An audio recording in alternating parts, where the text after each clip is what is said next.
Merci beaucoup. Avant de commencer, si tu veux m'installer ma présentation, parce que je ne suis pas du tout Macintosh, donc je ne sais pas faire. Et en fait, le lien sera beaucoup plus facile à établir que prévu avec les présentations précédentes, puisqu'on va parler dans les trois cas, comme la présentation de Paul Dumas et puis celle de Caroline Tokarski, de lipides notamment, et de triglycérides spécialement. C'est tout à fait involontaire. Et puis les questions de protéines entières versus protéines découpées en peptides également sera abordées aujourd'hui. Alors s'agissant de l'analyse toxicologique, donc le titre résume vraiment le fond de l'exposé, à savoir l'analyse toxicologique et spectrométrie de masse du poison à l'homme empoisonné. En effet, on a tous a priori dans l'idée que lorsqu'on fait une analyse toxicologique chez un patient par exemple ou sur un cadavre suite à un problème médico-judiciaire, on imagine très bien que c'est le poison qui va avant tout diriger notre étude. Et on verra qu'en réalité, même si c'est tout à fait vrai sur le plan historique et que ça demeure évidemment une nécessité absolue de caractériser les poisons et les polluants, par exemple, en toxicologie environnementale, il n'en demeure pas moins que l'essentiel, malgré tout, notamment en santé humaine, c'est quand même le patient. C'est quand même la maladie toxique. Et une fois qu'on aura caractérisé un poison, en fait, on n'aura fait que peut-être la moitié du chemin. Et aujourd'hui, je dirais que au XXIe siècle, il faut quand même s'interroger sur d'autres paramètres de la toxicologie que le poison. Alors pourquoi la chimie analytique a affaire avec la toxicologie? Bien tout simplement depuis les fondements même du concept de toxique qui a été posé par Paracels au XVIe siècle. Vous voyez qu'aucune substance n'est un poison en elle-même, c'est la dose qui fait le poison. Et donc Paracels, d'emblée, pose les bases de la quantification. Il ne s'agit pas seulement de dire qu'une personne a consommé telle ou telle substance, eh bien, il faut aussi la doser, la quantifier, et pour cela, il faut pouvoir disposer d'outils analytiques. Alors on va faire un bond à travers les siècles. J'ai cru comprendre qu'il y avait des aspects historiques dans ce workshop, et je veux ici rendre hommage au professeur Orfila, qui a fondé la toxicologie moderne à l'école de médecine qui est rue de l'université, qui maintenant est partie intégrante de l'université Paris-Descartes, et donc titulaire de la chaire de toxicologie. Je peux imaginer que je suis quelque part un très lointain successeur du professeur Orfila, qui est un personnage absolument central en toxicologie, puisqu'il a fait les trois choses qu'il faut faire pour définir une discipline scientifique. Notamment, il a rédigé, inventé le premier traité de référence sur les poisons tirés des règnes minéral, végétal et animal, ou toxicologie générale. Donc il a inventé le concept de toxicologie générale en rédigeant vraiment le traité de référence au milieu du XIXe siècle. Autre remarquable réalisation de Orfila, il a mis au point des méthodologies de tests de toxicité chez les animaux, donc la toxicologie environnementale pour pouvoir anticiper les effets toxiques des substances en les extrapolant de l'animal vers l'humain, donc la toxicologie expérimentale. Et puis, enfin, et c'est pour ça que je vous en parle aujourd'hui, Orfila également a mis au point des protocoles analytiques qui permettaient de faire, dans des contextes de procès, la preuve légale d'intoxication volontaire de nature criminelle. Et son principal fait d'armes est son expertise dans l'affaire dite de l'affaire Marie Capel, qui avait été accusée d'avoir assassiné son mari, M. Lafarge, à l'arsenic. Et donc ce procès s'est déroulé en 1840, et il se trouve que le professeur Orfila avait mis au point une technique de caractérisation de l'arsenic dans les prélèvements qui ont été faits sur le cadavre de la victime. Et il a prouvé ainsi qu'effectivement ce cadavre contenait de l'arsenic. En tout cas, ce succès a été tel que Orfila, non sans quelque orgueil peut-être, a osé dire « Désormais, le crime sera poursuivi avec succès jusque dans son dernier refuge », donc sous-entendu grâce aux techniques analytiques. Alors là, quelques décennies, voire siècles plus tard, on va quand même modérer le propos. En fait, Marie Capel, que vous avez ici à droite sur ce dessin, avait coutume, son mari étant commerçant, d'envoyer par la diligence des gâteaux à son époux lorsque celui-ci voyageait. Et il se trouve que lorsque son époux est décédé, il est décédé à Paris, et un gâteau qui avait été envoyé par son épouse donc a transité par une diligence pendant 15 jours. Et au vu des symptômes qui ont été décrits lorsqu'on relit les minutes du procès, il semblerait qu'en fait c'est davantage la consommation du gâteau avarié que de l'arsenic qui ait conduit au décès de ce pauvre homme. Néanmoins, Marie Capel a été malgré tout internée et est décédée 12 ans après le procès.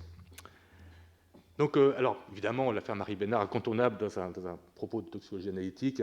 Là, ici, volontairement, j'indique l'échec des experts. Alors, pourquoi l'échec des experts? Parce que Marie Bénard a été innocentée. Donc, nous allons considérer qu'elle était innocente. Elle était innocentée faute de preuves. Et ce qui a été dramatique dans cette affaire, notamment de la part des experts toxicologues de l'époque, c'est qu'il y a eu un nombre considérable d'erreurs qui ont été réalisées en termes d'échantillonnage, par exemple, des prélèvements sur les cadavres des supposées victimes, il a été impossible de déterminer si l'arsenic retrouvé dans ces cadavres provenait des eaux de ruissellement de la terre du cimetière, ou alors si cet arsenic avait été absorbé donc ante-mortem par les victimes, etc. Et bilan de l'opération, lorsqu'il a fallu même refaire dans le tribunal même, dans la salle du tribunal, un test de détection de l'arsenic sur un échantillon qui avait été proposé par l'avocat général, eh bien, il se trouve que ce texte a raté. Donc là, c'est, je dirais, le manque de fiabilité des méthodes analytiques qui, très clairement, a conduit logiquement à la conclusion d'innocence de Marie Pénard. Donc, évidemment, l'analyse toxicologique, c'est l'analyse du poison, cela le reste. Nous ne changeons pas de paradigme en 2014, on continue à faire cela tous les jours. Et pourquoi il faut continuer à analyser ces poisons et donc à développer les méthodes analytiques pour ce faire? Tout simplement parce qu'en toxicologie, notamment médico-légale, la caractérisation du poison et son dosage sont un élément essentiel constitutif de la preuve. C'est une obligation. En toxicologie clinique, qui est le domaine dont je vais vous parler peut-être davantage aujourd'hui, puisque cela me concerne quotidiennement, il est évident que l'identification du poison et éventuellement son dosage, le dosage n'est pas toujours nécessaire, mais l'identification du poison en tout cas l'est toujours, c'est un élément essentiel à la prise en charge du patient, parce qu'il est évident que si un antidote existe à tel ou tel toxique, eh bien, il faut l'utiliser, et par conséquent, il faut l'avoir caractérisé avant de choisir le bon antidote, cela va de soi.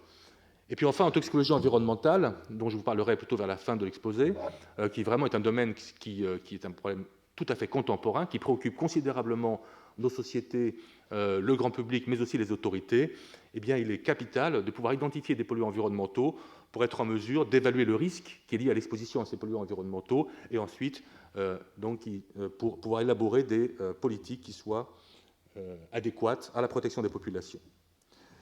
Alors, je vais revenir maintenant. Je vais commencer par la toxicologie clinique, si vous voulez, qui est celle que l'on fait tous les jours. Alors, j'ai un très bon ami qui explique que Seveso n'a fait un mort, peut-être. L'accident, la fameuse usine de Seveso, il y aurait eu un mort. Bon. À la Riboisière, ce sont 1000 patients qui sont admis chaque année en intoxication grave et admis à ce titre au service de réanimation toxicologique et médicale. Donc, ce sont des gens qui, dans tous les cas, présentent au moins une insuffisance soit cardiaque, soit respiratoire, soit neurologique. Et sur ces 1000 patients, il faut compter que nous subissons à peu près des pertes de l'ordre de 8%. Donc 8% de décès des patients qui arrivent dans ces contextes-là de réanimation toxicologique. Donc les médicaments tuent. Alors pourquoi les médicaments? Puisque effectivement, ce sont essentiellement des interactions médicamenteuses délétères qui conduisent donc au problème d'intoxication. Et ces interactions médicamenteuses représentent 5% des hospitalisations à peu près, des causes d'arrivée aux urgences notamment. Alors, qui sont ces patients? Eh bien, ce sont des patients qui souvent auront essayé d'atteindre leur fin de vie, donc de se suicider. Et ces patients, souvent, utilisent des médicaments pour pouvoir mettre fin à leur jour, plus rarement des produits d'usage domestique. Mais ce qui est très, très important, c'est qu'en général, ces médicaments sont pris en mélange. En mélange, ce qui veut dire que le criblage toxicologique va être relativement complexe. Et il faut bien imaginer que les patients arrivent donc la plupart du temps inconscients, dans le coma, et par conséquent, on a très peu d'informations sur les conditions dans lesquelles les patients ont été intoxiqués, et par conséquent, il est absolument crucial de réaliser un criblage ou un profilage toxicologique, si vous voulez, sur les prélèvements biologiques de ces patients, sang, urine et parfois cheveux également. Donc le couplage dans ce contexte-là de la chromatographie avec la spectrométrie de masse est vraiment l'approche de référence, et c'est pour cela qu'il y aura un lien évident avec ce qui vous a été présenté par Caroline Tokarski. Alors pourquoi chromatographie, spectrométrie de masse? Tout d'abord en raison de la spécificité. Il ne faut surtout pas se tromper de molécules lorsqu'on fait un criblage toxicologique. Si on se trompe dans le traitement, ça peut conduire évidemment au décès du patient. C'est gravissime, on a affaire à des patients qui sont très sérieusement atteints. La sensibilité est cruciale également. Bien entendu, il faut pouvoir être capable de doser et quantifier des composés qui sont en quantité minime dans les échantillons biologiques. La rapidité, évidemment, est un élément très important dans un cadre d'urgence. Donc mon service est ouvert 24 heures sur 24, 7 jours sur 7. Nous sommes le seul laboratoire de toxicologie sur le bassin parisien, donc 10 millions d'habitants à être contraints à ces disponibilités. Il faut répondre en gros aux demandes en moins de 2 heures.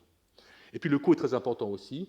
Donc la cible, on parlait tout à l'heure du coût des techniques hospitalières, la cible, en d'autres termes, c'est une analyse en moins de 2 heures pour un coût inférieur à 2 € réalisée par une personne qui n'a pas davantage que Bac+2. Voilà, ça arrive des 3-2 si vous voulez, qui est de plus en plus d'ailleurs pressante dans la mesure où vous connaissez les conditions financières des hôpitaux et de la sécurité sociale. Alors, quand on fait un criblage toxicologique sur un patient, nous avons donc un chromatogramme LC, avec une détection par spectrométrie de masse, et nous confrontons donc les valeurs des temps de rétention chromatographique et les valeurs de masse observées sur les spectres avec des banques de données. Et par exemple ici, ceci c'est un cas tout à fait réel d'un patient, où on voit en fait la présence de 4 composés, la caféine bien entendu, c'est quelqu'un qui boit du café, bon ça on le retrouve quasiment partout, ça nous sert d'ailleurs d'étalon interne, c'est très bien. Nous avons également un anesthésique local, la lidocaïne, que le patient a pris en mélange avec une benzodiazépine, le bromazépam en l'occurrence, qui apparaît sous 3 formes. La forme princeps tout d'abord, le pic numéro 4, et puis sous forme de 2 métabolites également. Et je reviendrai sur la question des métabolites tout à l'heure. Et puis enfin, ce patient a pris également un antalgique, un opiacé de synthèse, qui est le dextropropoxyphène, qui vient d'être d'ailleurs récemment retiré du marché, vous le savez sans doute. Alors c'est très bien, nous avons des résultats, et donc nous communiquons instantanément à l'interne de garde ou au clinicien de garde. Et bien voilà, ton patient, il a pris ceci, ceci, cela, etc. Et donc on peut imaginer que le clinicien puisse agir en conséquence et prendre en charge correctement son patient. Alors c'est très efficace comme méthodologie, ce n'est pas très cher, la chromatographie liquide et spectro de masse, ça ne coûte rien du tout en consommable, par rapport aux kits immunologiques dont on parlait tout à l'heure, qui sont très importants en clinique bien sûr. C'est efficace, mais ça présente un certain nombre de défauts. Tout d'abord, les molécules recherchées sont généralement les molécules qui sont intrinsèquement les plus toxiques. Forcément, on va toujours rechercher la digitaline, par exemple, on sait que c'est très toxique. On va rechercher la colchicine, c'est très toxique. Sauf que des intoxications à la colchicine, il y en a une dizaine par an, à la digoxine un peu plus peut-être, et on ne va jamais rechercher les molécules les plus prescrites, les plus anodines. Hein, la metformine, par exemple, qui est consommée par 1 million de personnes en France comme traitement du diabète. On ne va jamais aller doser des choses comme ça. Est-ce qu'on a raison ou tort? Il faut quand même se poser la question. Il faut se poser la question parce que les intoxications que l'on observe à l'hôpital sont de plus en plus le fait donc, de polyintoxication. Une Marilyn Monroe qui va décéder en prenant une dose massive de Gardénal, ça ne se rencontre plus jamais aujourd'hui.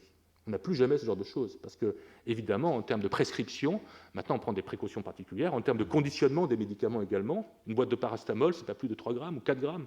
On n'a plus des boîtes considérables. Donc on fait attention, et les gens, en général, de leur pharmacie, ils ont un grand nombre de médicaments différents, mais chacun en petite quantité. Donc en fait, ils vont prendre tous ces médicaments à dose thérapeutique. Et ce qui va poser problème, ce sont donc les interactions entre ces molécules, et ce sont ces interactions qui vont causer les toxicités. Et donc, ce sont les molécules mères qui vont être recherchées le plus souvent, évidemment. On va rechercher le bromazépam, mais rarement les métabolites. Alors, ceci est embêtant, parce qu'une personne qui vient juste de s'intoxiquer, la molécule mère sera en très forte concentration. Les métabolites seront en très faible concentration. En revanche, quelqu'un qui a consommé sa molécule 12 heures avant présentera une concentration plasmatique de la molécule mère très faible. On va conclure que la personne est peu intoxiquée. En revanche, si on regarde les produits de biotransformation, donc ces métabolites, eux pourraient être très abondants et révéler une intoxication massive qui n'apparaîtrait pas simplement en dosant la molécule mère, puisqu'elle a disparu, cette molécule mère. Vous comprenez? Et donc là, il est très important maintenant de rechercher ces métabolites. Et enfin, un problème là de fond, médical, que peut faire le clinicien d'une liste de 6 ou 7 molécules en interaction mutuelle? On sait très bien, et n'importe quel pharmacien vous le dira, et je suis pharmacien moi-même, donc je l'affirme, au-delà de 6 molécules, nous sommes incapables de prévoir le type d'interaction médicamenteuse qui peut survenir chez un patient. Incapable. Alors, a fortiori, le clinicien, devant une personne intoxiquée par un cocktail de molécules, eh bien, sera relativement impuissant. Et donc, c'est là où l'analyse toxicologique du poison pêche. C'est qu'à force d'augmenter la sensibilité de nos machines, à force d'augmenter l'exhaustivité de nos analyses, on arrive à des résultats qui deviennent complètement incompréhensibles et ingérables par le médecin. Et donc, il faut peut-être à ce niveau-là changer un tout petit peu de façon de voir. Alors, évidemment, dans un premier temps, il va être crucial de déceler les interactions pharmacocinétiques entre médicaments en dosant et les molécules et leurs métabolites. Ceci va être essentiel. Ensuite, il faudra caractériser et doser les molécules les plus prescrites et non plus seulement les plus toxiques. Et j'ai un exemple qui me vient à l'esprit immédiatement, qui est une personne qui est arrivée à l'hôpital il y a quelques mois de cela, avec une intoxication gravissime à la colchicine. Et cette personne, donc, en faisant l'anamnèse, alors l'anamnèse, c'est donc la collection de tous les renseignements que l'on peut avoir sur les conditions possibles de l'intoxication. Hein, donc, ce sont les boîtes à côté du lit, ce sont les prescriptions médicales, les témoignages des pompiers ou des gens du SAMU, etc. Et donc, d'après l'anamnèse, cette personne, effectivement, était retrouvée à son domicile, avec des diarrhées très importantes, des signes cliniques qui évoquaient tout de suite l'intoxication à la colchicine. On a retrouvé l'ordonnance du médecin, qui était tout à fait conforme, prescription de colchicine dans le cadre d'un lupus classique, à des doses tout à fait thérapeutiques, convenables. Et toutefois, la patiente était très, très gravement intoxiquée. Et en fait, que s'est-il passé? Eh bien, il se trouve que cette patiente avait consulter un autre médecin que son médecin habituel pour se faire prescrire sa colchicine, pour des raisons de congé, je crois, de son médecin traitant habituel, quelque chose comme ça. Enfin, peu importe. En tout cas, elle avait omis une chose, c'est que cette personne était sous Prozac depuis 5 ans. Donc un antidépresseur, traitement antidépresseur au long cours, et elle demande ponctuellement un traitement à la colchicine. Il se trouve que la fluoxétine, qui est le principe actif du Prozac, est une molécule qui n'est absolument pas dangereuse par elle-même. On n'a jamais vu quelqu'un mourir à cause du Prozac, hein, ça n'existe pas. Et donc on ne va jamais rechercher la fluoxétine lors d'un screening toxicologique, évidemment. Ce n'est pas utile. Sauf que le Prozac inhibe l'enzyme qui métabolise la colchicine. Et par conséquent, la fluoxétine empêchait cette personne d'éliminer, comme elle aurait dû le faire normalement, sa colchicine. Et par conséquent, elle l'accumulait et elle a eu une association massive à ce médicament et elle est morte au bout d'une semaine. Et là, la question qui se pose pour nous, quand même, c'est qu'est-ce que l'on fait? Qu'est-ce qu'on va rechercher, doser, etc. Vous voyez? Donc, du coup, c'est plus seulement le poison qui va nous intéresser, mais ce sont les interactions entre les poisons et par conséquent, ça va être la mesure des capacités individuelles de métabolisation par la patiente de ce médicament. Il faut être capable d'anticiper sur le fait que la patiente métabolise ou pas, est capable ou pas de métaboliser. Et cette métabolisation, s'agissant de médicaments et de façon plus générale de xénobiotiques, cette métabolisation, elle passe par des protéines particulières, des enzymes qu'on appelle les cytochromes P450. Ce qui vous est figuré sur le diagramme de droite, c'est le fait qu'à peu près 75% des médicaments passent par la voie de métabolisation, donc de biotransformation chimique par l'organisme avant leur élimination. Sur ces 75% de molécules qui sont métabolisées, 75% de celles-ci sont métabolisées en premier lieu par les cytochromes P450. Donc ce sont vraiment des protéines qui jouent un rôle majeur dans la biotransformation des composés xénobiotiques. Et ce que vous avez sur la colonne de droite, ce sont tous les différents cytochromes qui existent. Il existe de très nombreuses familles de cytochromes P450 qui chacun ont des spécificités plus ou moins élevées pour telle ou telle molécule, tel ou tel substrat. Et l'organisme, notamment le foie principalement, dispose d'un arsenal considérable de ces enzymes capables de transformer à peu près tout ce que l'on peut absorber. Donc ces cytochromes P450 sont essentiels pour, en quelque sorte, détoxifier l'organisme des molécules toxiques, à cela près que certains métabolites sont parfois plus toxiques que la molécule mère. Par conséquent, on est dans des contextes qui sont éventuellement assez délicats, et en tout cas, la question est, est-ce que telle personne est équivalente à telle autre personne quant à sa composition en cytochrome P450, donc quant à sa capacité à métaboliser, par conséquent, quant à sa sensibilité aux toxiques? Eh bien, la réponse est non. Les gens ne sont pas égaux face aux effets toxiques des substances, parce qu'elles ne sont pas égales quant à leur capacité de métaboliser, et notamment via les cytochromes P450. Donc ici, je vous ai simplement décrit très brièvement, dans les cascades de métabolisation, donc le xénobiotique, molécule extérieure à la vie, pénètre dans une cellule et subit donc des réactions de phase 1 par ces cytochromes qui sont des hydroxylations, des réductions, des époxydations, des désalkylations, toute une série de réactions diverses et variées, avant d'être engagées éventuellement dans des réactions de phase 2 et leur élimination. Donc les cytochromes sont en première ligne lorsqu'un xénobiotique va pénétrer une cellule hépatique. Et je prends ici l'exemple de l'un des cytochromes les plus importants, le cytochrome 2D6, qui métabolise à peu près 20% des médicaments. Ce qui vous est représenté sur un graphique ici, c'est la distribution de la population humaine quant à sa capacité de métaboliser les médicaments par ce cytochrome-là. Mais en réalité, il y a des variabilités génétiques chez les personnes qui font que le gène normal pourra être présent en 3 copies chez certains. Alors ceux-là métaboliseront extrêmement vite les médicaments. Des allèles ne conduiront à aucune espèce de protéine fonctionnelle, et dans ce cas-là, nous aurons des patients qui vont métaboliser pas du tout par ce cytochrome de D6, et la majorité de la population sera ici dite métaboliseur rapide, donc métabolisera normalement. Il n'empêche que le patient, lorsqu'il arrive à l'hôpital, vous ne savez pas s'il ne métabolise pas du tout, ou s'il métabolise ultra vite. On n'en a aucune idée. Donc le problème, il est là. Et le cytochrome 2D6, c'est précisément le cytochrome qui métabolise et la colchicine et la fluoxétine l'inhibant. Donc vous voyez que ce sont des choses qui ne sont pas anodines et que là, on dépasse très largement le contexte du dosage du poison. Doser le poison, c'est une chose, c'est une indication clinique, c'est nécessaire à l'établissement du dossier du patient. Mais c'est très insuffisant quant à sa prise en charge pertinente en clinique et au long cours.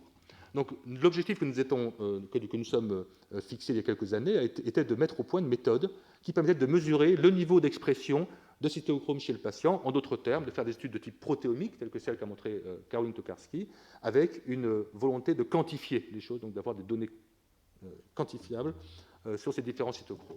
Donc la méthode que nous avons développée fait appel à la chromatographie liquide, notamment pour séparer entre eux les différents peptides de ces cytochromes. Donc nous avons utilisé une approche protéomique passant par la digestion des protéines en peptides, comme l'exposait Caroline. Donc une chromatographie liquide dans un premier temps pour les séparer, un spectromètre de masse ensuite pour les détecter, et enfin de la spectrométrie de masse en tandem, donc la fragmentation dont parlait Caroline, où un peptide va être fragmenté en différentes espèces, et ce procédé d'analyse nous permet d'avoir une spécificité en termes de temps de rétention chromatographique, une spécificité sur la masse du peptide qui va caractériser le cytochrome en question, et une spécificité sur les fragments qui dépendra de la séquence de ce peptide.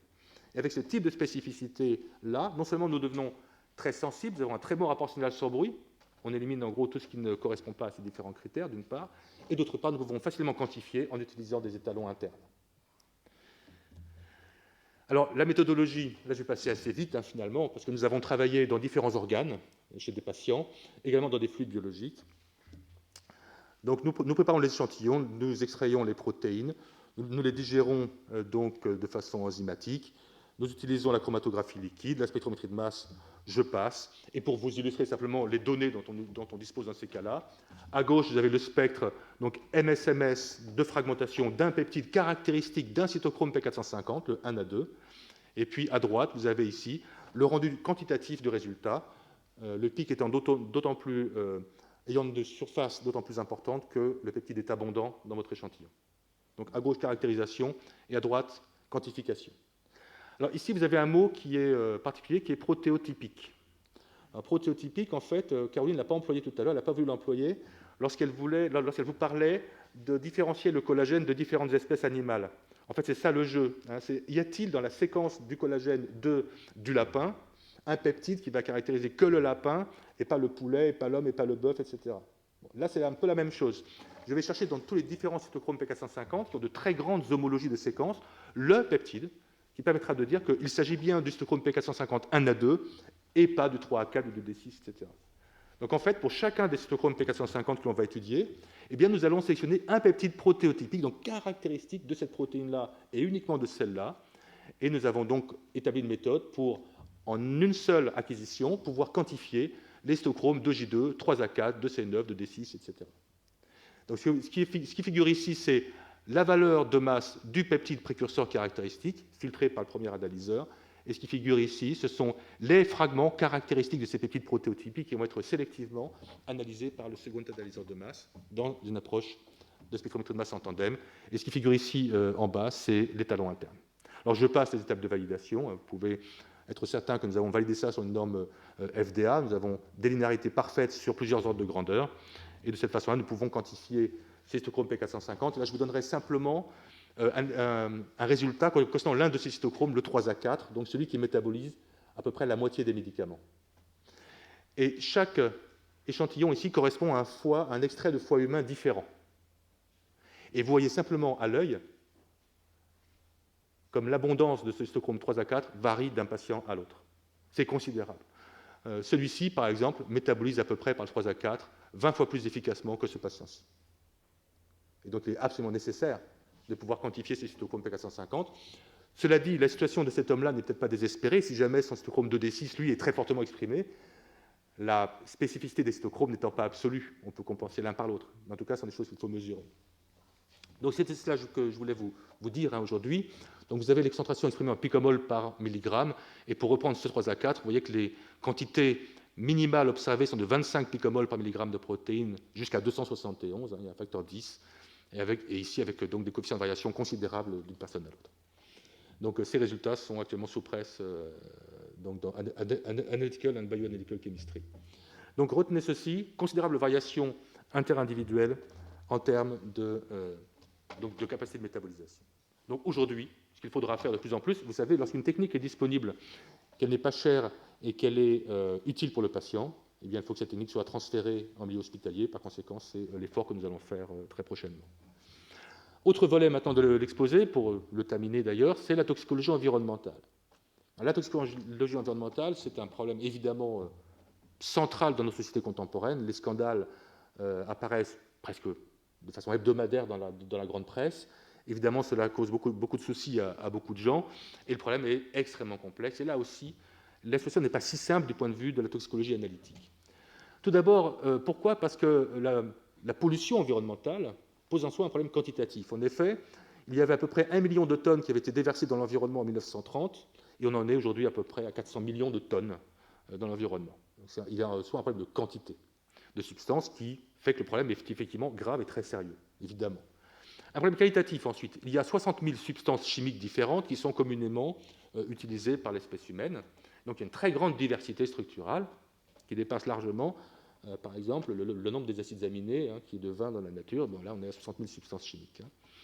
Et puis, il y a aussi pour l'analyste un problème très sérieux qui est la dynamique de concentration.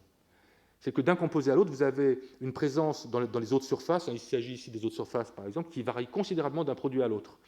Les nitrates, par exemple, sont présents dans les eaux de surface dans l'ordre de milligrammes par litre. Les pesticides, de l'ordre de microgrammes par litre. Il y a un facteur 10 puissance 3 entre les deux. Et puis enfin, les produits pharmaceutiques, les médicaments présents dans les eaux, vous savez, le fameux paracétamol qui est présent dans l'eau de boisson fréquemment.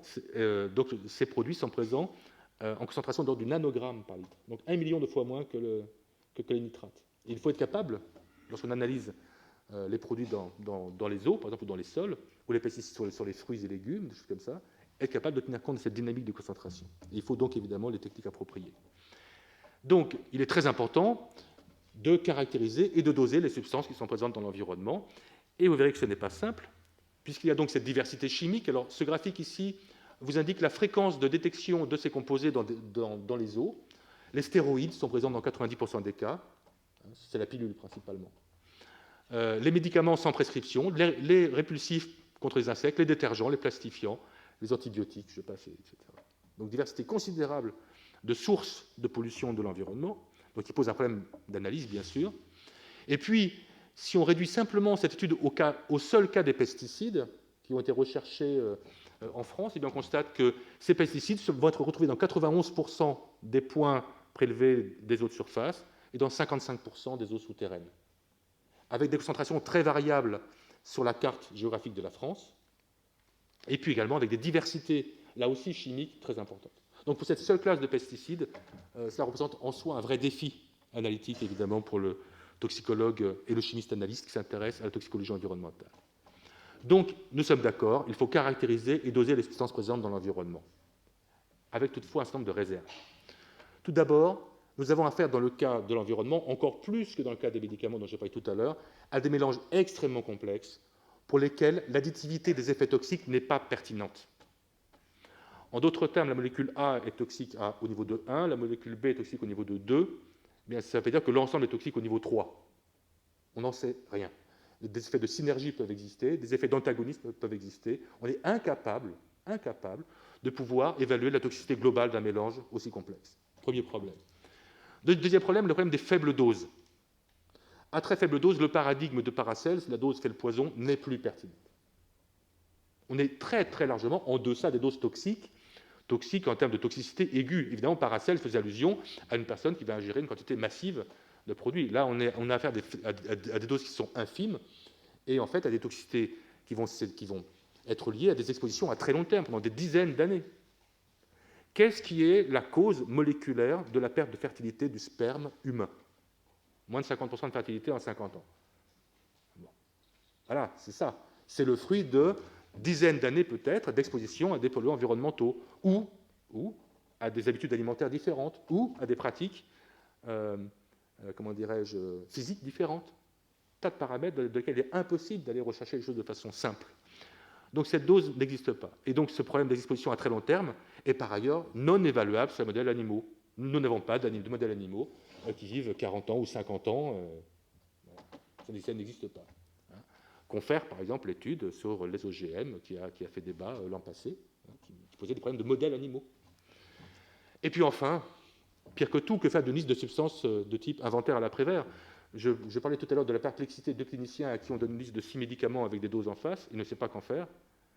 Lorsqu'on fait une étude qui fait grand bruit dans la presse, bien sûr, où on prélève du plasma de 50 députés européens, et on dit que chez ces députés, il y a 150, jusqu'à 150 molécules différentes dans leur plasma, dont des perturbateurs endocriniens, etc., on pousse des hauts cris. On pousse des hauts cris parce que c'est impressionnant, c'est une grande liste, mais qu'est-ce qu'on en fait? Est-ce que c'est risqué ou pas? Est-ce que c'est dangereux ou pas? On ne sait pas à cause de ce qui précède.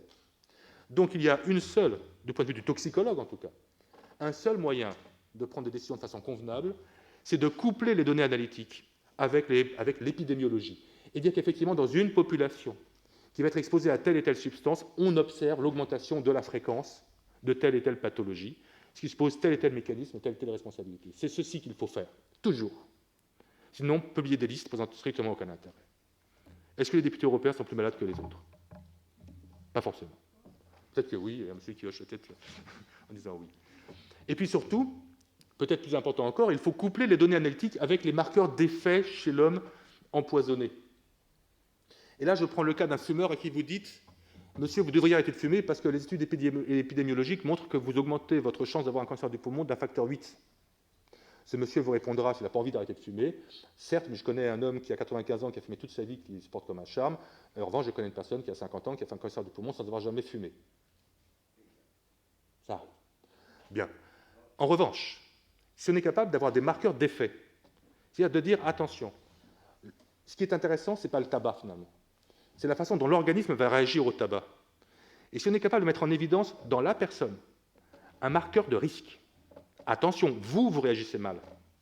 Donc à vous, je vous demande d'arrêter de fumer. Par contre, le monsieur qui était là avant vous, qui fume comme vous, lui, je le laisse fumer allègrement parce que tout se passe très très bien, son organisme réagit parfaitement, il n'y a aucun marqueur de risque potentiel. Ça change complètement la donne pour les médecins, pour les patients, pour la sécurité sociale, pour les assurances, tout un tas de personnes. Donc ceci, c'est extrêmement crucial. Ce qui est important, enfin, si on n'est pas capable de modéliser les mélanges complexes, les toxicités à long terme, les faibles doses, pourquoi s'acharner à le faire? Peut-être qu'on a intérêt à travailler davantage au niveau des marqueurs d'effet des toxiques.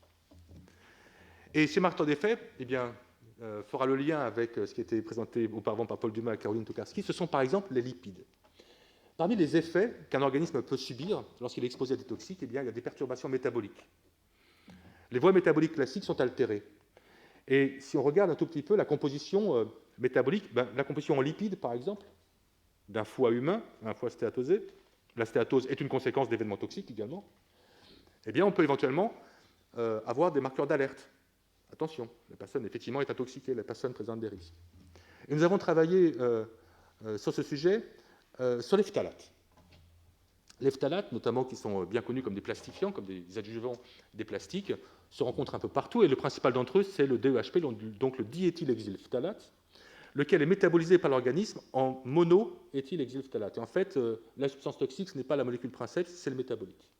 Et ce métabolite-ci, donc le MEHP, est connu de façon absolument indubitable comme étant un perturbateur endocrinien, qui exerce des effets qui sont tout à fait connus par l'épidémiologie et par la clinique comme étant délétères sur les fonctions de reproduction et de développement, et ces produits agissent en se liant à un récepteur nucléaire qui s'appelle les récepteurs activés par les proliférateurs de peroxysomes ou PIPAR. Donc ce composé se lie à un récepteur nucléaire, ce récepteur va se lier à l'ADN sur des séquences spécifiques de l'ADN, et les gènes à proximité donc, vont être exprimés et vont conduire donc aux effets délétères. Alors nous nous sommes intéressés à PIPAR, pourquoi? Parce que l'un d'entre eux, l'un de ces récepteurs nucléaires, récepteurs au phtalate, est fortement exprimé dans le placenta humain, et non seulement il est fortement exprimé dans le placenta humain, mais en plus son activation est nécessaire aux étapes initiales de la placentation. Donc on a affaire à un cas tout à fait étonnant, où un récepteur nucléaire, dont on sait que son activation est délétère pour l'organisme, devient essentiel au développement initial du placenta. En fait, il va conduire à l'invasion des trophoblastes dans l'endomètre de la mère, qui permettra de l'ancrage du placenta. Donc ceci est décisif. Et par ailleurs, on sait que ce PIPAR gamma joue un rôle très important dans le métabolisme lipidique, placentaire et pas seulement placentaire d'ailleurs. Donc là, ce que l'on va essayer de faire, c'est d'essayer d'évaluer sur des cellules placentaires d'abord, et sur du placenta humain ensuite qui nous est fourni par la fondation PremUp, grâce à des femmes consentantes qui offrent leur placenta à la science après avoir accouché ou après un avortement, une IVG. Eh bien, nous allons étudier éventuellement des altérations du lipidome, donc de la composition lipidique, qui serait liée à cette exposition au phtalate. Alors, nous avons, je ne vais pas rester là-dessus, donc nous avons évidemment mis au point une méthode de dosage du phtalate sur ces échantillons, cela va de soi, aussi bien sur les cultures cellulaires que sur les placentas. là aussi faisant appel à la spectrométrie de masse. Et puis nous avons effectué une analyse donc, des lipides de ces cellules placentaires, en procédant tout d'abord par une extraction liquide de ces lipides. Ensuite, nous les analysons par couplage chromatographie et spectrométrie de masse à haute résolution. Donc nous obtenons ainsi des chromatogrammes, classiquement, comme ce qu'a présenté Caroline tout à l'heure. Et ces chromatogrammes ensuite donc, sont analysés par spectrométrie de masse et font l'objet d'analyses statistiques, sur lesquelles je reviendrai tout juste après. Alors justement, du point de vue des statistiques, les données dont on dispose sont des chromatogrammes bruts. Alors pour ce type d'études, pour voir des perturbations assez fines sur des compositions lipidiques, il faut travailler généralement en comparant deux conditions, donc les cellules normales et puis les cellules exposées aux toxiques, et ceci sur une quinzaine ou vingtaine d'échantillons à chaque fois, différents bien sûr, plus les contrôles de qualité, etc. Donc nous disposons d'une centaine peut-être de chromatogrammes de ce type. Ces chromatogrammes ensuite sont réalignés pour les comparer entre eux, ils sont normalisés en intensité, etc., donc à l'aide de différents systèmes. Et à l'issue de cette moulinette, eh bien, nous déterminons un certain nombre de variables. En fait, ces variables correspondent à autant de signaux détectés. Donc en fait, ces variables sont concrètement des couples entre temps de rétention et valeur de masse observée sur les spectres de masse. Ce sont ça les variables. Et vous avez donc 4285 signaux détectés en électrospray positif, 1150 en négatif. Donc ceci, ce sont les lignes d'un grand tableau Excel, pas autre chose que ça. À chacune de ces variables, bien sûr, est associée une valeur d'intensité. Est-ce que c'est abondant ou pas abondant? Et ce sont donc ces critères quantitatifs que l'on va étudier pour comparer entre eux les différents échantillons. Donc ici, nous avons travaillé avec 2 fois 20 échantillons, plus des contrôles de qualité, etc. Et nous faisons mouliner ensuite, après normalisation, un certain nombre de logiciels, donc pour faire de l'analyse statistique multivariée. Et puis après, nous identifions les variables qui sont responsables des différences entre les échantillons, et in fine, nous les validons dans des approches univariées. Alors je vais illustrer ça rapidement. Donc sur cette affaire d'exposition au phtalate, nous avons d'abord fait une analyse statistique multivariée non supervisée. C'est-à-dire qu'on fait comme si on ne savait pas si les échantillons étaient exposés ou pas au phtalate. Nous allons à l'aveugle regarder si ces échantillons sont différents entre eux. Et effectivement, ce que l'on constate, c'est qu'il y a ici un axe qui correspond à un paramètre particulier qui fait que les échantillons traités diffèrent des échantillons contrôle. En d'autres termes, cela veut dire que la composition lipidique des échantillons traités diffère de celle des échantillons contrôle. Ce qui veut dire que l'exposition au phtalate a un impact sur la composition lipidique des cellules placentaires. Ceci, c'est un premier défrichage. Je veux dire, on ne sait pas du tout qu'est-ce qui est responsable de cette différence, pas encore. Mais ensuite, on va aller plus loin et on va dire, bon, maintenant que je vois que mes lots sont effectivement différents l'un de l'autre, traités, pas traités, eh bien maintenant, je vais injecter dans mon système d'analyse statistique le fait que je sais à quel échantillon j'ai affaire, et par conséquent, je serai cette fois-ci en mode dit supervisé. Et là, je sais que j'ai des échantillons qui sont traités par le phtalate, d'autres qui sont contrôle, et donc je vois ici qu'il y a une séparation nette entre le groupe bleu et le groupe vert, donc il va séparer les deux classes différentes. Au sein de chaque groupe, eh bien, nous avons une variation interindividuelle, tout simplement. Donc une fois qu'on a fait ça, eh bien, quelles sont les variables, donc quels sont les lipides qui sont responsables de cette différenciation entre les échantillons? Eh bien, c'est ce que nous faisons ici à l'aide de ce type de graphique, où en fait les variables les plus extrêmes ici sont celles qui sont les plus significatives sur le plan statistique, ou celles qui pèsent le plus dans le modèle statistique, et par conséquent, ce sont elles qui sont sélectionnées. Alors chaque point, en fait, c'est un couple temps de rétention, valeur de masse, toujours pareil, ce sont les variables. Et lorsqu'on les sélectionne, nous les identifions, nous faisons quand même de la spectrométrie de masse, de la MSMS en haute résolution, donc nous sommes capables de dire à quel lipide correspond ce petit point vert ici, et nous identifions ainsi 65 lipides qui discriminent les groupes donc, traités par rapport au groupe contrôle, et 56 d'entre eux, après analyse univariée, montrent effectivement des différences d'abondance tout à fait significatives. Alors, les résultats apparaissent sous forme de tableau. Donc, plusieurs classes de lipides sont concernées. Ce qui figure ici en rouge, ce sont les classes de lipides pour lesquelles on observe une augmentation. Et les grands leaders de cette étude, ce sont les triglycérides, donc le lien avec l'étude qui précède. En effet, pour 18 triglycérides différents, nous observons une augmentation moyenne d'un facteur 1,6, donc qui correspond à une augmentation de 51%. Et on voit également des différences tout à fait significatives, mais d'importance moindre en termes de variation d'abondance, pour d'autres classes, telles que les phosphatidyld'éthanolamine ou les phosphatidylcholine. Donc, 7 lipides différents, 6 lipides différents. Et puis d'autres classes sont affectées à la baisse, cette fois-ci, donc moins abondantes dans les échantillons traités par rapport aux échantillons contrôle. Et en fait, lorsqu'on prend l'ensemble, on constate que ce sont presque toutes les familles de lipides qui sont concernés par ces variations de lipidome. Et donc, l'exposition au phtalate sur ces cellules placentaires a un impact majeur sur sa composition de lipidome. Donc, ce que l'on fera après, parce que ceci a une suite, bien sûr, c'est que nous avons maintenant cette liste de marqueurs potentiels d'exposition au phtalate.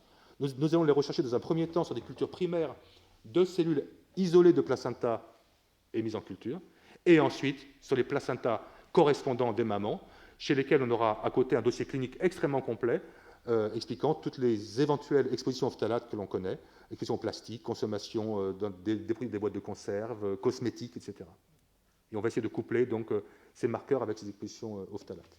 Donc là, vous voyez, on a dosé le poison, évidemment, on dose le phtalate dans ces placentas, ça va de soi, évidemment, mais on ne s'arrête pas là. On va essayer de caractériser, effectivement, ces marqueurs potentiels chez les mamans, dans le but de prévenir après des impacts délétères sur la croissance de l'enfant.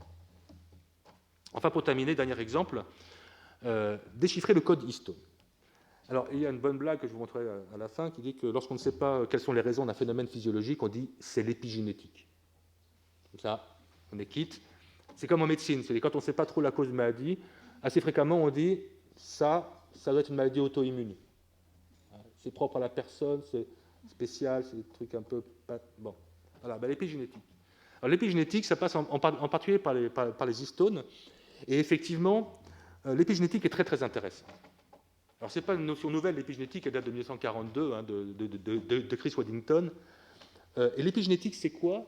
C'est simplement le fait que le génome existe, certes, mais ce qui est important, c'est l'expression des gènes de ce génome. Et que cette expression des gènes peut être régulée sans qu'il y ait modification de la séquence d'ADN. En d'autres termes, un génome, les gènes, c'est ce qui pourrait se faire. Mais le gène ne devient intéressant qu'à partir du moment où il s'exprime et est transcrit en ARN messager, puis traduit en protéines. Et il se trouve que la façon dont les gènes vont être transcrits en ARN messager dépend de tout un tas de facteurs, notamment les facteurs épigénétiques. Et ces facteurs épigénétiques correspondent à des entités moléculaires tout à fait bien définies, connues. En tout cas, pour l'instant, il y en a 3 qui sont parfaitement bien identifiées. Ce sont par exemple des modifications des bases de l'ADN par des méthylations. Ce sont par exemple la production de micro-ARN messagers qui vont en fait s'hybrider avec les ARN messagers et par conséquent qui vont stopper la possibilité de traduire l'ARN messager en protéines, par exemple. Et ce sont les histones. Et donc pour un génome donné, on pourra avoir toute une série de phénotypes tout à fait différents qui correspondent en fait à l'impact épigénétique sur l'expression de ces gènes. Donc l'épigénome, c'est quoi? Eh bien, c'est la question que l'on va se poser. Quels gènes sont exprimés au temps T dans une cellule donnée et dans des conditions environnementales déterminées? Et il se trouve que ces expressions de gènes sont perturbées dans de très nombreuses pathologies chroniques, telles que les cancers, par exemple, les maladies neurodégénératives, etc. Et l'environnement joue un rôle déterminant dans l'épigénome. Déterminant. Et l'environnement, je ne parle pas uniquement de la pollution environnementale, pour le coup, mais aussi les conditions de vie, les habitudes alimentaires, les addictions potentielles, le fait de faire du sport ou pas, le fait de rester assis, etc. Ça joue un rôle tout à fait important. Alors, parmi ces 3 structures moléculaires, donc les histones. Les histones sont des protéines qui sont associées par groupe de 4, donc il existe différentes formes, les formes dites H2A, 2B, 3, 4, etc., mais qui sont groupées par groupe de 4, comme une bobine de fil, et ce qu'on appelle le nucléosome, et c'est autour de cette bobine de fil, donc formée par ces 4 protéines, que s'enroule l'ADN. Et il faut imaginer une chose simple, que si les histones sont très compactes, l'ADN est enroulé très finement et les gènes ne sont pas transcrits, ne sont pas lus. En revanche, si les histones se dilatent, se relâchent un tout petit peu, à ce moment-là, l'ADN devient beaucoup plus accessible à la lecture et le gène sera transcrit. Et ce qui fait que l'histone va être compactée ou dilatée, eh bien, sera lié à des modifications covalentes chimiques qui seront faites sur ces histones, ce qu'on appelle les modifications post-traductionnelles, et l'organisme, les cellules, ont toute une batterie d'enzymes capables de modifier de façon covalente ces histones. Et ce seront par exemple des acétylations, des méthylations, des phosphorylations, etc., j'en passe, et des meilleurs. Ceci se fera sur toutes les formes d'histones possibles. Et ce qui vous est représenté ici à droite, c'est en bleu, par exemple, l'acétylation. Eh bien, tous les points bleus sont les sites possibles où une acétylation peut avoir lieu. En rouge, une phosphorylation. Et donc, vous avez toute une combinatoire extraordinaire qui se traduit en fait par des millions de possibilités de modifications post-traductionnelles de ces histones, par ces différentes modifications. Évidemment, là, je reprends ce que présentait tout à l'heure Caroline, c'est que si jamais on va décider de faire de la protéomique classique, donc de digérer les enzymes en peptides, etc., On aura un peptide avec un acétate, mais on ne saura pas si ça vient de l'histone A ou l'histone B, tellement l'homogénéité de séquence est grande. Si on mesure un nombre global d'acétylation, est-ce que c'est sur la lysine 6 ou sur la lysine 10 ou sur la lysine 17? On ne saura pas non plus, pas simple. Donc de toute façon, on va perdre l'information combinatoire si on passe par la case peptide. Donc il faut impérativement travailler sur les protéines entières cette fois-ci, qui vont nous donner une idée de ce qui va être modifié de façon covalente par les histones. Alors là, on a donc un protocole qui correspond à peu près à ce que je vous ai montré pour la lipidomique. Nous avons effectivement des échantillons, donc témoins versus exposés au toxique. Nous séparons les protéines entières cette fois-ci donc par HPLC couplé à la spectrométrie de masse. Nous obtenons une variable de matrice, maintenant vous connaissez ça très bien, qu'on va étudier donc par analyse multivariée. Et une fois que les espèces responsables de la discrimination seront bien identifiées, nous allons les valider par des approches statistiques univariées. Donc ceci se fait avec une source UPLC, un cutoff et les données. Donc ici c'est un chromatogramme. Et ce que je vous représente ici, ce sont les données, les vraies données en 3 dimensions. Une valeur de temps de rétention dans ce sens-là, une valeur de masse dans ce sens-là, et une valeur d'intensité dans la 3e dimension. C'est ceci qui va être traité en analyse statistique. Donc 2 exemples, tout simplement. Tout d'abord, validation de la méthode sur un modèle bien connu de modification d'histone. Il s'agit du butyrate de sodium.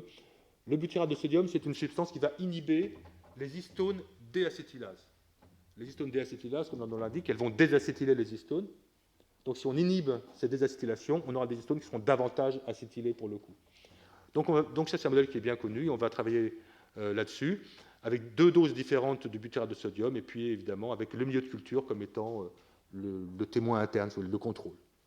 Et une fois que ceci sera validé, eh bien, nous passerons à l'étude du benzopyrène sur des cellules placentaires, toujours la toxicologie placentaire. Je vous dirai après pourquoi le benzopyrène également, si vous le souhaitez. Donc le benzopyrène, qui est un polluant chimique génotoxique, on sait que ça provoque des cancers en s'additionnant à l'ADN. Et donc le benzopyrène a été travaillé à des expositions de l'ordre de 1 micromolaire. Alors une fois que l'étude est faite, donc, je vais directement au résultat, comme ça ce sera plus rapide. J'ai bientôt fini de toute façon. Donc avec le butyrate de sodium, ce qui vous est représenté ici en rouge, ce sont les différents échantillons contrôle. Donc chaque ligne correspond à un échantillon contrôle. Ce qui est vert, ce sont les histones qui sont sous-exprimées. Ce qui est rouge, ce sont les histones qui sont surexprimées.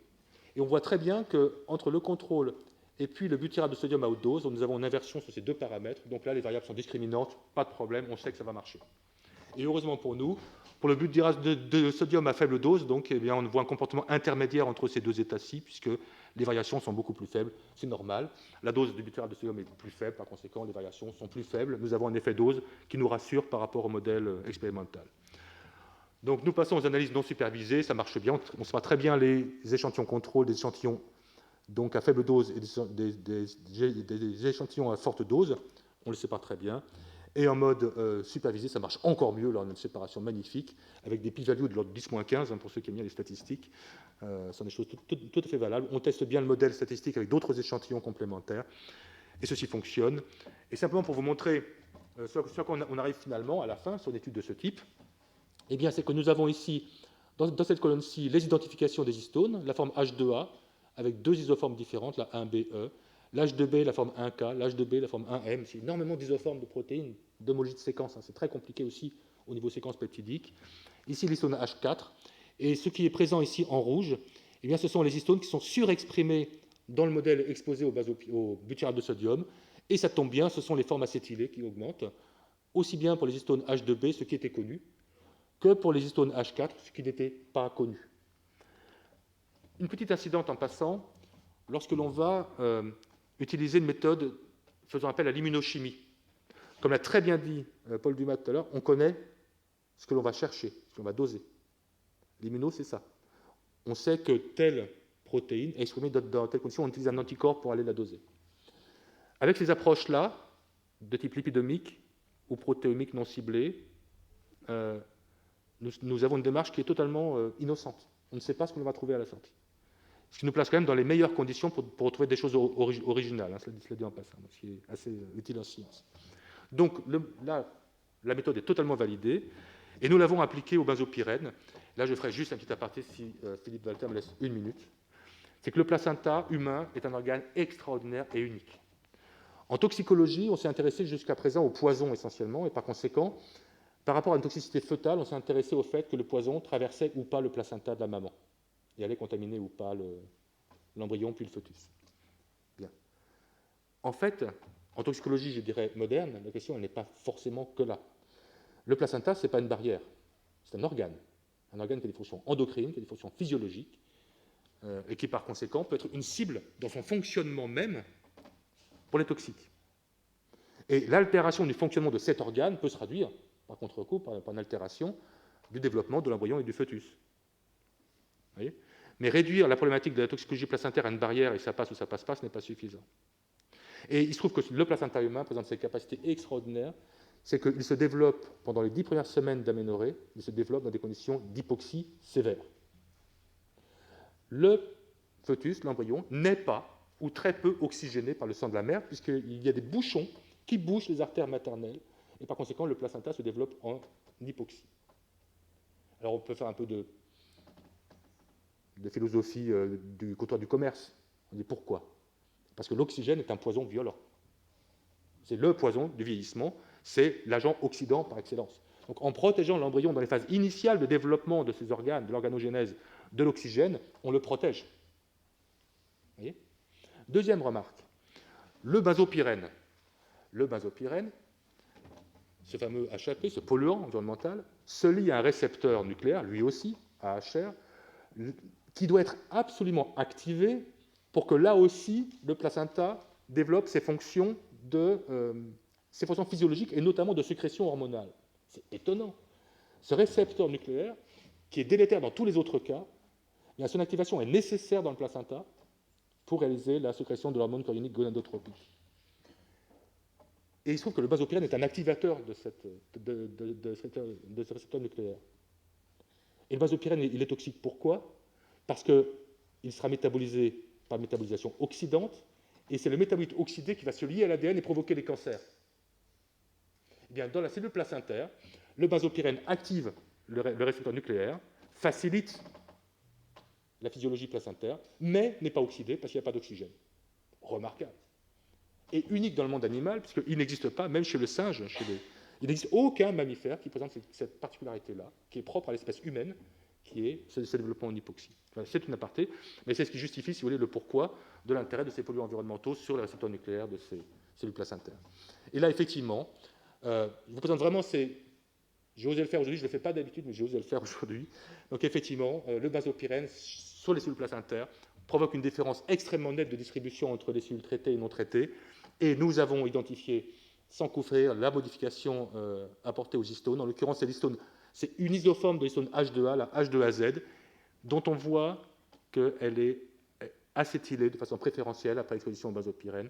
Donc l'enzyme nue, entre guillemets, diminue en abondance et augmente quant à sa forme acétylée. Nous avons donc ici une corrélation tout à fait excellente, avec une performance en termes de significativité excellente, puisque l'air sous la courbe est de 0,98. Donc nous avons identifié bien le bon marqueur. Voilà ce que je voulais vous dire. Donc en conclusion, brièvement, en toxicologie analytique, la caractérisation et le dosage des toxiques restera toujours évidemment nécessaire. Mais ils devront s'accompagner de la caractérisation des biomarqueurs d'effet. Ce qui est important, c'est l'effet chez le patient, c'est l'effet chez la personne qui est exposée à un environnement délétère. Donc ces effets seront mesurés au niveau métabolique, par exemple des lipides, mais seront mesurés également au niveau enzymatique, au niveau épigénétique, etc. L'enjeu derrière cela, c'est de raccorder tous les éléments ensemble, la protéomique, la lipidomique, la métabolomique, la génomique, l'épigénomique, et c'est tout l'enjeu actuel de la biologie intégrative ou de la biologie des systèmes. Donc les enjeux futurs, c'est d'être capable de mesurer, d'anticiper les risques à l'échelle des populations, et donc de passer d'une épidémiologie descriptive, tant d'augmentation de telle pathologie, à une épidémiologie moléculaire, tant d'occurrence de tels biomarqueurs dans telle population. Et puis, in fine, une fois qu'on disposera de ces données à l'échelle moléculaire, il s'agira d'anticiper et de mesurer les risques, à l'échelle individuelle bien sûr, parce qu'une fois qu'on dispose des biomarqueurs, eh bien on peut aller les rechercher chez vous. Mais là, attention, je vais terminer juste là-dessus, attention à ce que l'on fait. Si vous allez demander un emprunt et vous étiez une cinquantaine, certes en bonne santé, mais quand même, vous avez comme 50 ans, vous allez à votre banque, on va vous dire, eh bien, cher monsieur, pour l'assurance de votre emprunt, vous passerez un certain nombre de tests biologiques si vous voulez bien, et par conséquent, on va examiner les gamma-GT, qui ne sont rien d'autre que des biomarqueurs d'effet de toxicité hépatique liés par exemple à la consommation d'alcool. Voilà. Sauf que si vous vous êtes cassé la cheville au sport d'hiver et que vous avez mangé du paracétamol à haute dose, vous aurez des gamma-GT qui vont être extrêmement élevés et votre emprunt vous coûtera extrêmement cher alors que tout simplement vous avez fait une chute de ski et vous n'êtes absolument pas consommateur d'alcool. Donc attention, ces biomarqueurs-là, on sait très bien que c'est vers là qu'il faut aller pour la prise en charge des patients et pour la prise en compte des risques au niveau des populations, mais attention, là, le citoyen, et pas le scientifique, pas le chimiste analyste, le citoyen est responsable de ce qu'il fera de ces développements scientifiques. Donc pour finir, je voudrais remercier les collaborateurs de mon équipe à la faculté de pharmacie, donc Sylvie Gillet, Nicolas Ozeille principalement, les doctorants, Raphaël Bilgraire, Julia Petit, Justine Lanzieni, une EM2, Nosra Oussedi, qui a très bien travaillé en métabolomique, Danielle Lévin-Brion, la fondatrice de la fondation PremUp, qui a eu un financement Equipex par l'État, donc pour faire un énorme travail au niveau de la périnatalité, et donc avec une travaillant sur les questions de toxicologie placentaire. Mes collègues Philippe Beaune, Marianne Loriot, Isabelle Devazier et Ahmad Alali de l'école des Saint-Pères, donc de l'UFA biomédicale des Saint-Pères, avec qui nous avons travaillé sur les cytochromes P450. Et enfin mes collègues Alain Brunel, David Touboul, Jean-Pierre Leclerc et Isabelle Schmitz-Afonso, avec qui je reste en collaboration très étroite pour les aspects notamment de protéomique. Et je vous remercie vous-même pour votre attention.